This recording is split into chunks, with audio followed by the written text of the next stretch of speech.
All right, YouTube, what's going on? My name is Denonu, and it's been a long time since I did one of these. So we're going to be talking about the Superman movie and all the other movies that I saw recently.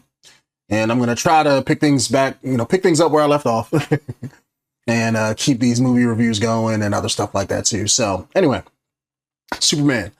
Saw Superman with my girlfriend, and I kind of have mixed feelings about it. I was somebody who liked Man of Steel for what it was, but clearly that wasn't, to me, that wasn't, even Henry Cavill wasn't Superman, grew up with the Christopher Reeve movies. I'm 40 years old, so they came out when I was a kid, saw all the other Superman movies that they made, read the comics and all that stuff. So seeing this newer Superman was kind of weird for me because he seemed weaker, more passive, more quippy than any Superman I was used to, right? And I'm guessing that's just because James Gunn is making it, and it has to fit his usual sense of style and stuff like that. But what I will say, even though I can't say it was the perfect Superman, I will say, but I would say that it's still a good movie. Like it's good. I wouldn't call it great. It's not the greatest cinematic, experience ever. But it's still a good movie. They wanted to tell a Superman movie without telling the origin story. They did that. They wanted to have multiple superhero characters in the movie. They did that.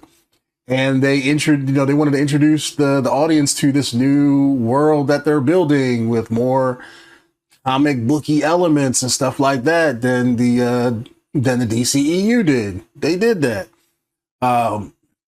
So I can't say that this movie is like, oh, this movie sucks, it's this. Like, no, I can't say that. The movie was good. I think the only problems I really have with it is, I guess the whole punk rock vibe, that just doesn't gel with me.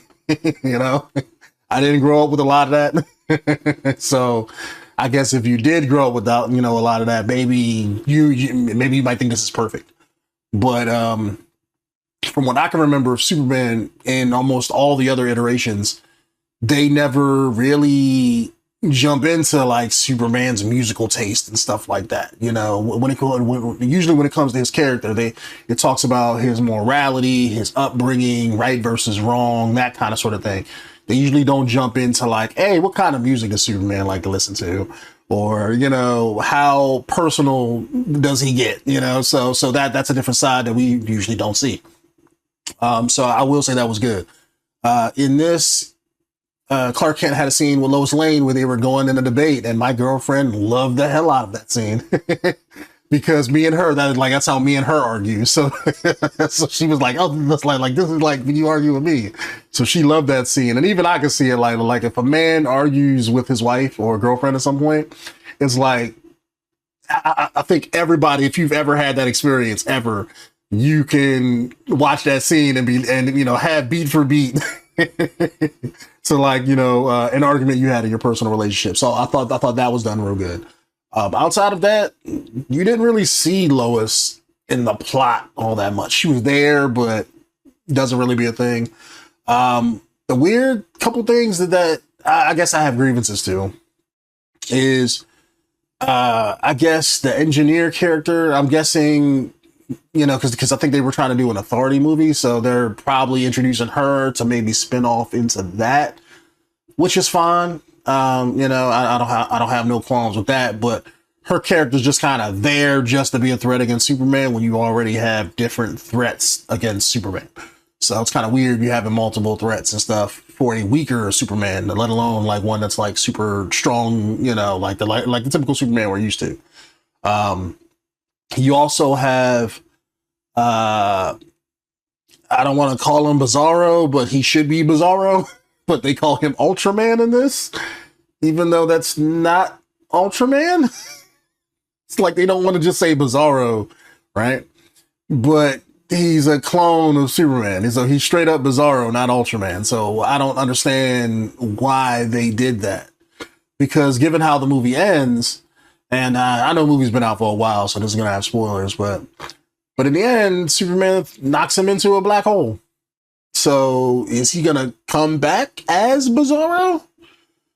Because that would make sense. Like, okay, they call him Ultraman now, but he gets knocked in a black hole, goes to Bizarro's backward dimension, and let's say somehow comes backwards as Bizarro and speaking backwards and stuff like that. That would make sense, right? So that's just me doing my comic book brain, piecing it together. Like, okay, how could they make this work? But they never explained that any in the movie. They just called him Ultraman. Even though Ultraman, that's not who Ultraman is. So gripe number one there. Gripe number two, I thought, what's his name? The guy who plays Beast in First Class. I'm making this wrong, but I think Nicholas Hoult, I think is his name. I thought he played a good, decent Lex Luthor, like the old school 80s businessman Lex Luthor. But I will say that like they have a scene where he shoots somebody and it's like, oh, I didn't expect they were going to do that. You know, because usually comic movies, they don't try to get so real with it, right? And in this, he kidnaps the guy that Superman bought a sandwich from and like blows his brains out right there in front of him.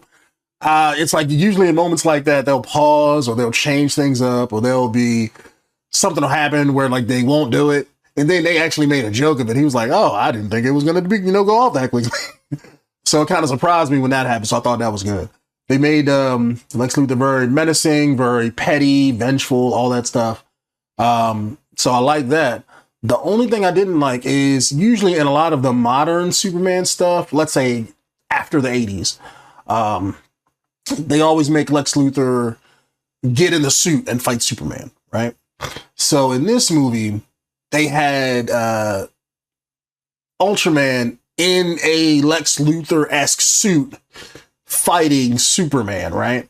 And during the whole movie, I'm thinking to myself, okay, Lex Luthor's going to fight Superman at the end. He's going to get in that suit and fight Superman or have a better version of it to fight Superman, right? Because you see his people in LexCorp Iron Man-esque armor and stuff like that, right? So I'm like, okay, Lex has a suit. I'm waiting for him to get to it, right? But they don't. They just get to the scene at the end and then they confront Lex Luthor and then like Crypto bites his arm and like throws him around the room and stuff. So I thought that was kind of weak. You know, I would have rather have Superman beat all the bad guys and now he has to fight Lex Luthor, you know, in his battle armor. And let's say be more traditional with the story, like in the comic books. Lex always fights Superman with the armor and then Superman overcomes Lex and beats him out of the armor and wins the day. That's what I wanted. It's like, to me, this ending, you know, just, it felt kind of just flaccid. Like it just didn't hit the way I wanted it to. But what it did hit, and what I think is most important with the movie, is that it gave you a hopeful Superman. Hopeful, inspirational, you know, all of that stuff this movie hit. So I don't think it's that as bad as, you know, like people seem to like it, you know. So it may not be your Superman that you like me. Like I wouldn't say it's not my perfect Superman, but it is a good Superman for this universe that they want to tell. And as long as he's hopeful and stuff, maybe we'll get the other stuff later down the road. But it seems like they hit the nail on the head with the personality, with the emotional kind of beats. I think they dropped the ball with Paul Kent, the whole backwards country bumpkin type thing. I don't know why they made that into a joke, but I wouldn't have did that. But outside of that, I think the movie was good. And a good foundation for what they need to do going forward, which is build a better cohesive universe that seems like it fits together.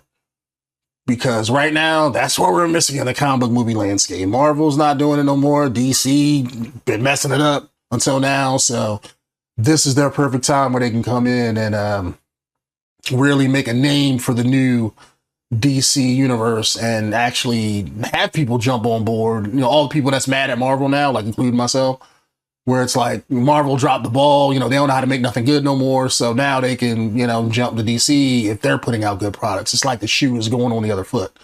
So hopefully they can make it work. But anyways, YouTube, that's just my thoughts on the newer Superman movie, and see you guys in the next one. Later.